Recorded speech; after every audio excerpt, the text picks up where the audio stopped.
She was slicing an apple when she said it, casual, as if she were commenting on the weather. Her eyes never even met mine, just that smug little smirk in the corner of her mouth as she leaned on the counter, knife tapping against the cutting board. "Go ahead, move out," she tossed over her shoulder, like she was granting me permission to leave her kingdom. No argument, no drama, just the cold efficiency of someone who had already decided I didn't matter. The knife hit the board one last time, and she popped a slice into her mouth, chewing slow, savoring her own audacity. I didn't give her the show she wanted. No raised voice, no pleading, no sarcastic comeback to make her roll her eyes. I just let the silence hang, long enough for her to glance up, expecting a reaction. When she didn't get it, her smirk twitched. I walked past her without a word, my hand brushing against the doorframe to the bedroom like I was wiping her fingerprints off me. I pulled my old duffel bag from under the bed, the same one I'd used when I first moved in here years ago, when I was good enough to bring into the family fold. As I started folding shirts, I caught my reflection in the dresser mirror. Not angry, not even sad, just calculating. My eyes had that same narrow focus I'd get before closing a deal back in the days when I still trusted people like her. From the kitchen, she kept talking, not to me, but to herself, loud enough for me to hear. "You've been miserable here anyway. You'll land on your feet. Or maybe not." That last part had a little laugh in it, the kind that's supposed to feel harmless but cuts deeper than outright cruelty. Her father's voice echoed in my head. The last Thanksgiving, he leaned across the table, half drunk, and told me, "You're lucky to be here, son. My daughter could do better." I'd smiled politely back then, kept my temper. I saw now she'd adopted his philosophy wholesale. The more I packed, the quieter she got. She wasn't expecting me to comply so easily.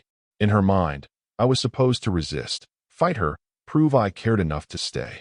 But I wasn't going to play by her script. This wasn't a surrender, it was an opening. I zipped the bag, grabbed my jacket from the closet. She looked up from her phone when I walked back through the kitchen, her eyebrows raising in mock surprise. "You're actually going?" I met her eyes for the first time that morning. "You told me to." My voice was even, almost bored. She smirked again, but this time it looked forced. "Well, good luck out there," she said, like a landlord waving off a departing tenant. I stepped outside into the cold air, duffel strap digging into my shoulder, and let the door click shut behind me. The air tasted cleaner already. She thought she'd just erased me from her picture. What she didn't know was that I'd just stepped off her board entirely, and I was taking my pieces with me. Walking down the path to my truck, I looked at the rutted gravel under my boots. That road had history. So did I. And in my back pocket was a memory of a piece of paper that no one in that house had thought about in years. A piece of paper with my name on it, and a clause that could change everything. She thought move out meant vanish. To me, it meant move strategically. She'd just pushed me into the one position she'd never wanted me to be in, outside her walls, holding the keys to her gates. The apartment was barely furnished, just a bed, a table, and a chair, but the steel filing cabinet in the corner was older than the building itself. I'd bought it at an estate sale a decade ago, its weight and stubborn drawers a perfect fit for the kind of documents you only open when the world is about to change. That night, with the glow from a single lamp cutting shadows across the peeling paint, I slid the bottom drawer open and let the metallic scrape fill the silence. The smell hit first, old paper and dust, the scent of something that had been sealed away for years. Inside were rolled survey maps with fraying edges, deed copies stamped in fading blue ink, and contracts bound with rusted paper clips. I'd kept them all because I knew one day they might matter again. Not to me, but against someone else. I unrolled the biggest map, weighing the corners down with a coffee mug and my pocket knife. It was the county survey of her family's property, every fence line, creek bed, and, most importantly, the long, narrow gravel road that cut through my old parcel before it reached their land. Most people looking at it would see just a road. I saw the only artery keeping their farm alive. My fingers found the easement agreement, folded twice and yellowed with age. The signatures were still crisp. Her father's name scrawled in thick pen, my name in block letters beneath, and the county recorder's seal in the corner. The date jumped out, 10 years ago, when they were desperate for repairs on that road and couldn't afford the contractors. I'd stepped in, paid every dime, under one very specific condition. The access rights to that road were mine. Not shared, not leased. Mine. Over the years, they'd grown complacent. Her father strutted around at county fairs, talking about how no one could touch our land, as if the world owed him an unbreakable bubble. They'd forgotten that the bubble had a valve, and I was the one who could shut it off. I sat back in my chair, the paper under my hands feeling heavier now. This wasn't just leverage. It was a loaded weapon that had been gathering dust in my possession, waiting for the right trigger. And today, she had pulled it without even knowing. The bitterness was there, coiling in my gut, but it was tempered by something sharper: calculation. She thought moving out meant I was walking away from her world. What she didn't realize was that part of her world still belonged to me, and it was the part they couldn't live without. I smoothed the paper flat one last time, tracing the bold black line of that road with my fingertip. It looked so ordinary on paper, a single strip of ink between two parcels of land. But in reality, it was the lifeline for every tractor, delivery truck, and harvest load they had. And now, it was about to become the choke point. The agreement was still valid. No expiration, no loopholes for family exemptions. I'd made sure of that back then, not because I didn't trust them at the time, but because I knew people change. Gratitude fades. Promises get rewritten in the other person's favor. Paper remembers exactly what was signed. I refolded the document, slid it into a leather portfolio, and locked the cabinet again. The click of that lock was final, almost ceremonial. This wasn't about petty payback anymore. It was about taking control of a situation she thought I'd lost. And by morning, I know exactly who to call to help me turn this old piece of paper into a brand new problem for her family. The card was still in my hand. They just didn't know the game had restarted. 10 years earlier, I was standing in nearly the same spot on that road, though back then it was more crater than gravel. A brutal spring storm had washed out half the access, turning it into a muddy trench that could swallow a truck's axle whole. Their farm was bleeding money. Trucks couldn't get in, feed deliveries were delayed, and her father was on the phone every day, barking at the county for help that never came. I was younger then, still under the illusion that marrying into their family meant becoming part of it. I had the savings from a big contract I'd closed that winter, and when I offered to pay for the repairs, it wasn't charity. It was a calculated investment. But even in generosity, I set my terms.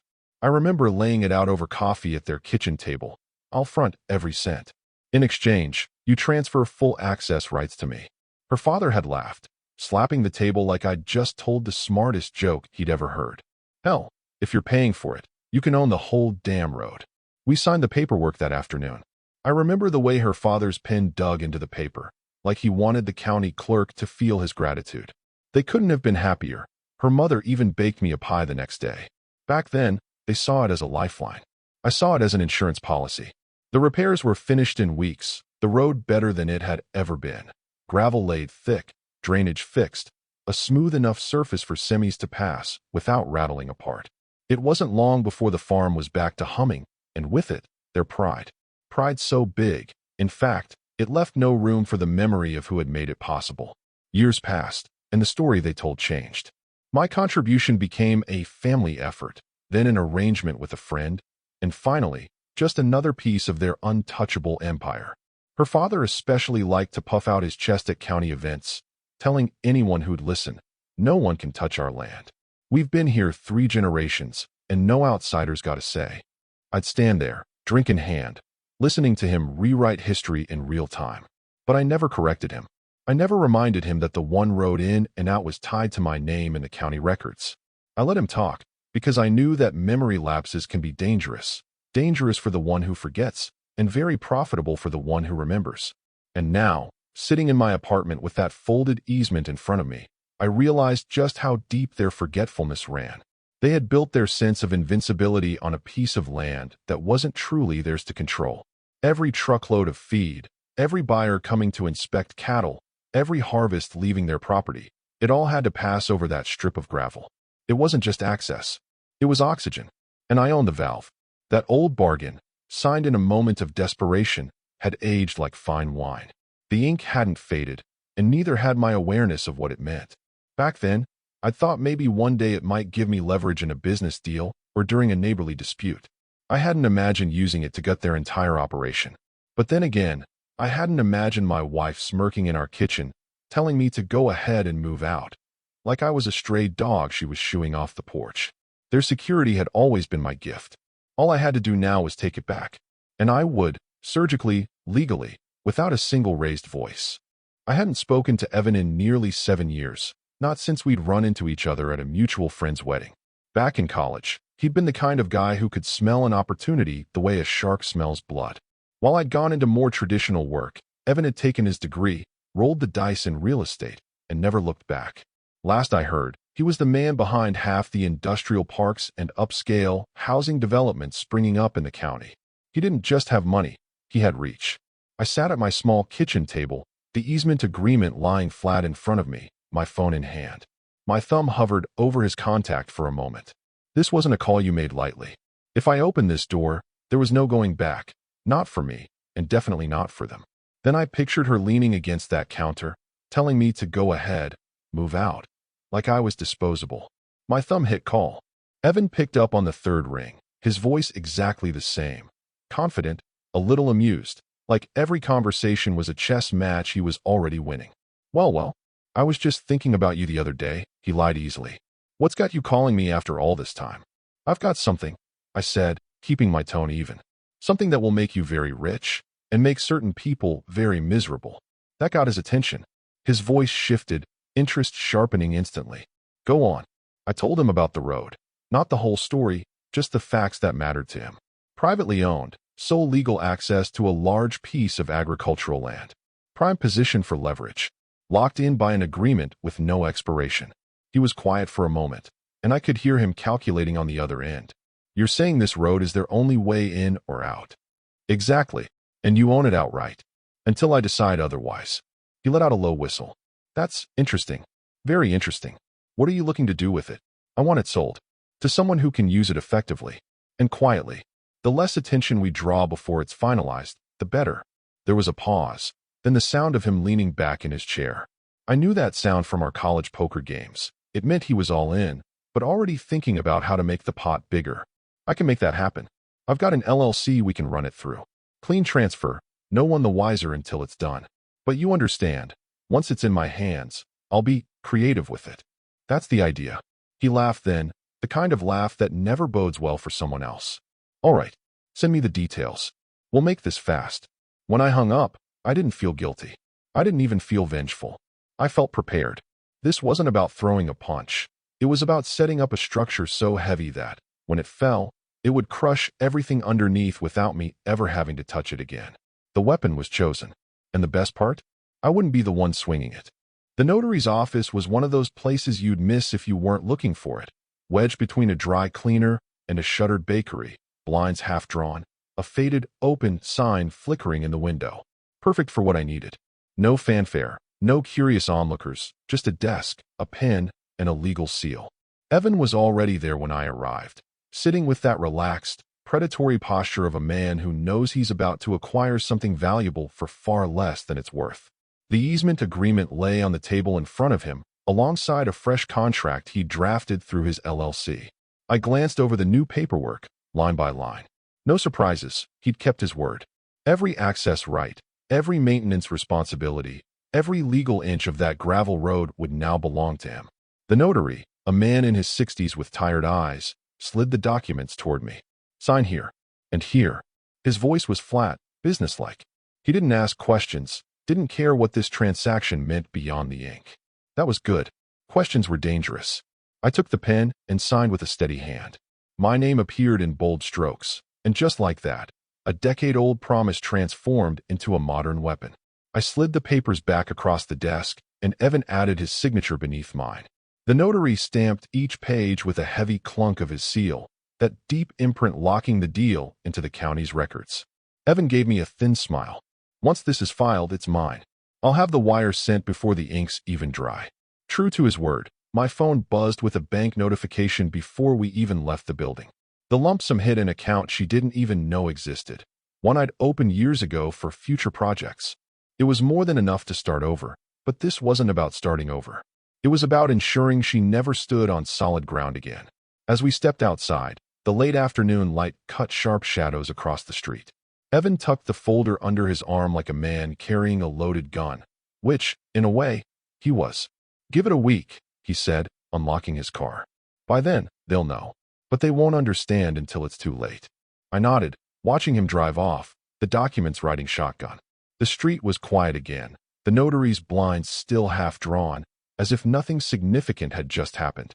And that was exactly how I wanted it. Unnoticed, undisturbed, lethal in its invisibility. By law, Evan now controlled the only road leading to their farm. Every tractor, delivery truck, and cattle hauler would pass through his hands.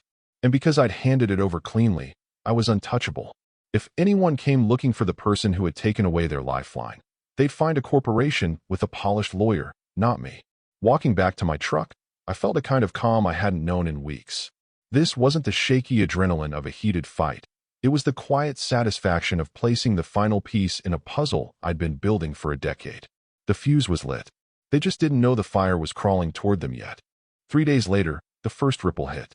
A feed delivery truck, one of those long-haul rigs stacked with grain pallets, rolled up the gravel road toward the farm, same as it had every other week for years.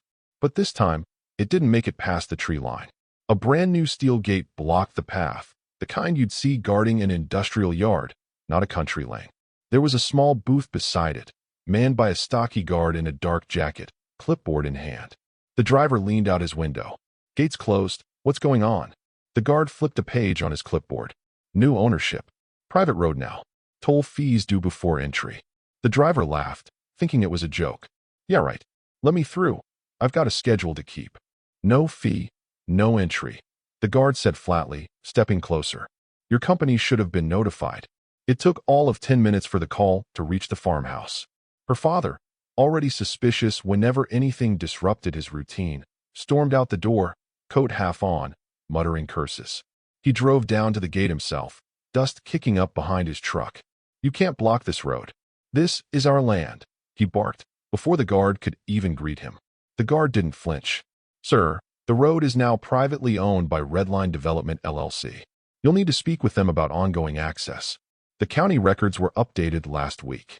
Her father's voice rose. "County records? This road's been in our family for generations." The guard's eyes stayed on his clipboard. "Not according to the easement agreement on file.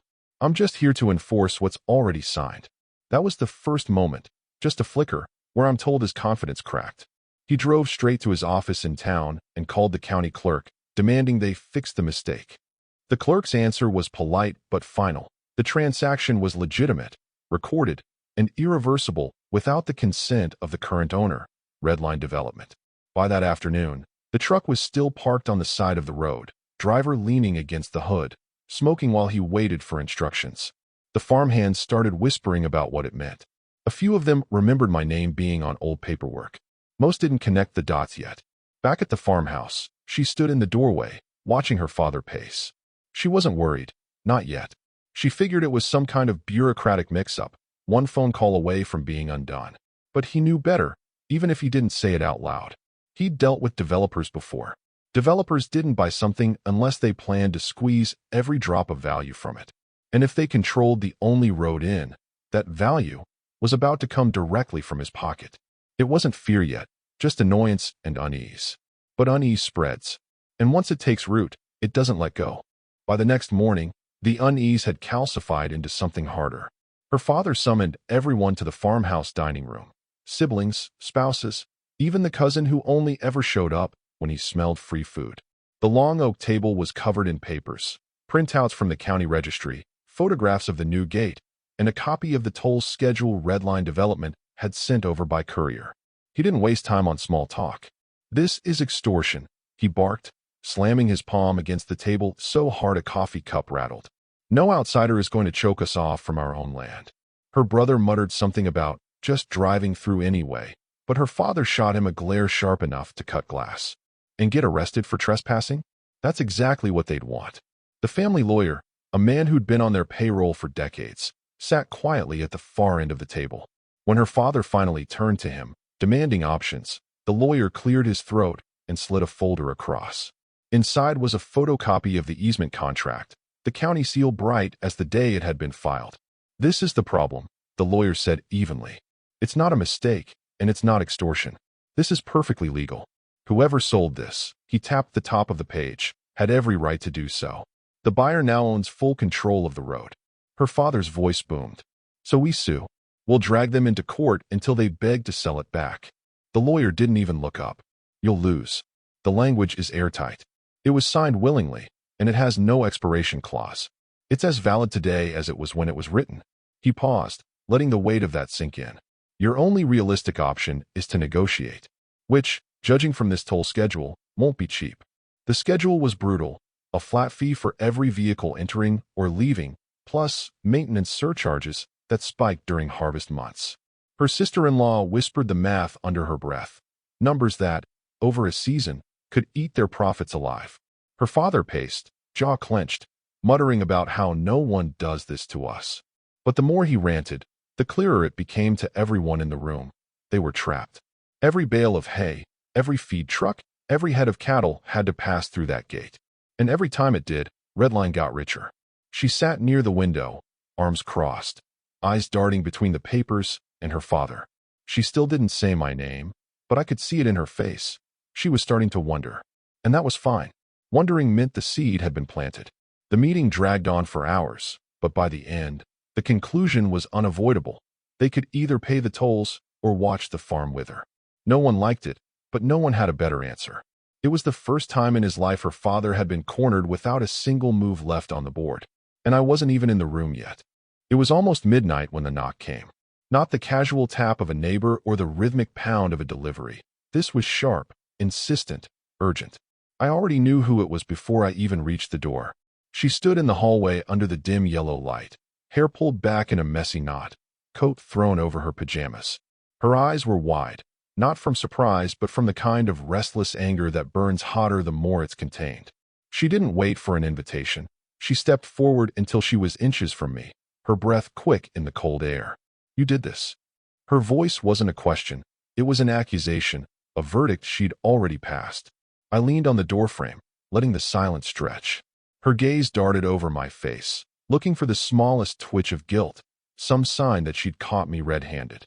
I gave her nothing. When I finally spoke, my tone was almost conversational. You told me to move out. I let the words settle, then added, I just moved my property. For a moment, something flickered in her eyes, recognition, maybe even understanding, but it was quickly drowned in anger. You're going to ruin everything, she hissed. Do you have any idea what you've done to my family? I almost laughed at my family. Not our family. Not once had she used that word for me in months, and now she expected it to sting? She switched tactics. Her voice softened, lips trembling in a performance she'd perfected over the years. This doesn't have to be like this. We can talk. We can work something out, just you and me. I watched her, almost curious to see if she'd dig any deeper into the act. When she realized the softness wasn't landing, she snapped back into fury. You're pathetic. This is petty. You're going to regret it. Her words hit the air and fell flat. I didn't argue. I didn't defend myself. I simply stepped back and put my hand on the edge of the door. Good night. Her face tightened, a mix of disbelief and frustration, as the door began to swing shut. She didn't step forward to stop it.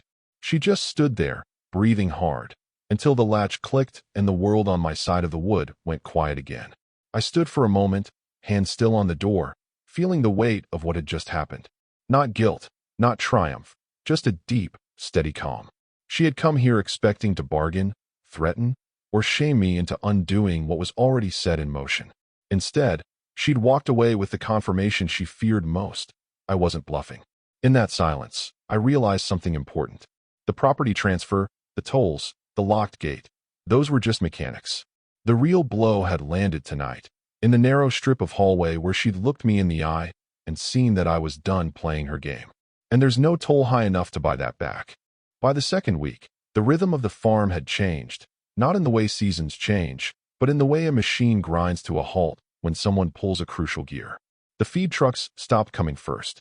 The drivers refused to pay the tolls, and the companies they worked for didn't see the profit in fighting a legal battle over a single client. Without feed, the livestock thinned. Without deliveries, schedules fell apart. By the third week, the produce buyers started pulling out of their contracts. A couple of them cited logistical difficulties, but everyone knew the truth. No one wanted to pay inflated transportation fees just to cross a strip of gravel. The crops that had been their pride, rows of vegetables and grain meant for market, began to wither. The smell of rot carried on the wind, faint at first, then unavoidable. The phone calls grew more frantic. I didn't answer any of them. But word traveled in a town this size. I heard from a mutual acquaintance that her father had been to the bank twice in 1 week, hat in hand, trying to restructure loans. The bank had listened, politely, of course, then suggested the unthinkable, mortgaging the farmhouse. They did it. And even that was just to keep the lights on and pay the bare minimum of the toll fees, hoping to limp through until some miracle loosened the noose. But Evan had no intention of loosening anything. In fact, he tightened it. At the start of the 4th week, Redline Development sent a new schedule, toll rates raised by 20%, with an additional seasonal surcharge that just happened to coincide with their harvest window. Her father's fury was legendary, but fury doesn't move trucks down a road they can't afford to use. Every day the gate stayed shut was another day the farm bled money. And bleeding money is slow, humiliating death for people who've spent their whole lives believing their name alone kept them untouchable. I drove past the property once, not close enough to be seen, but close enough to see the fields, the half-loaded trailers sitting idle, the stacks of crates that would never see a market. I didn't feel a rush of triumph. Not exactly. What I felt was colder, steadier, satisfaction measured in the way a problem solves itself once you stop trying to fix it for someone who never deserved the help in the first place. I thought back to the day 10 years ago when I'd signed that easement deal. I'd handed them security on a silver platter. They'd thank me, then forgotten. Now, I'd taken it back, and they were remembering in real time just how dependent they'd been on something they never thought could disappear. And the best part? I hadn't raised my voice, filed a lawsuit, or stepped foot on their land. All I'd done was shift a piece of paper from my name to someone else's. The rest, the rot, the empty silos, the unpaid bills, was just gravity doing its work. Their empire wasn't crumbling in one dramatic collapse. It was bleeding out slowly, in plain sight, with no one willing to step in and stop it. And I intended to watch every drop. It was a Thursday afternoon, the kind of day where the world feels half asleep. I'd taken a corner seat in a small cafe downtown, the kind with scratched wooden tables and the constant hiss of the espresso machine. I was halfway through my second cup when my phone buzzed. A friend of mine, someone who still lived near the farm, had sent a short, almost gleeful message. Your ex's father just stormed into her house screaming. I thumbed back a simple about what. But before the 3 dots of his reply even disappeared, another message came through. Witnesses said his face was red, veins about to pop. Shouting, "Do you know what he just did?" Heard it from the porch across the street. I leaned back in my chair, letting the image form in my mind. Her father, that iron-willed patriarch who used to sneer at the idea that I could ever influence his world, now raging inside her home, spitting the words like a man who'd finally realized just how thoroughly he'd been played. Outside the cafe window, traffic rolled by lazily, people going about their lives with no idea that, a few miles away, an entire family legacy was in freefall. The harvest had failed, the bank was circling, and Redline's new toll schedule had made even the smallest deliveries financially absurd. The road they once bragged about, the one they thought no one could take from them, was now the very thing choking them to death, and they couldn't touch me for it. I pulled out my phone again, not to answer my friend, but to open my banking app. The balance blinked back at me, fatter now than it had been in years. The wire from the sale was still sitting there untouched, a reminder that all of this had been done without raising a single hand in anger. No lawsuits, no shouting matches, just signatures, stamps, and a quiet transfer of power.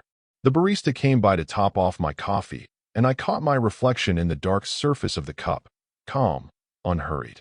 There was no rush of adrenaline now, no wild surge of victory. This was better. This was control. In her house, I imagined the scene. Her trying to explain to her father that she hadn't known, that she didn't think I'd ever pull something like this. Him roaring back, knowing full well that none of those excuses mattered. The land was theirs, but the lifeline was gone. Permanently. And I'd done it all without setting foot past their driveway. I took a slow sip, letting the bitterness of the coffee mix with the sweetness of the moment. This wasn't the kind of revenge you screamed about. It was the kind you built patiently, brick by brick, until the other side realized, too late, that the walls were closing in. When I finally stood to leave, I left a generous tip on the table. Not because I was celebrating, but because the job was done, the book was closed, and I could walk out into the cool afternoon knowing one simple truth. They'd spend the rest of their days trying to undo what I'd done, and they never would. Silent, permanent, and completely legal.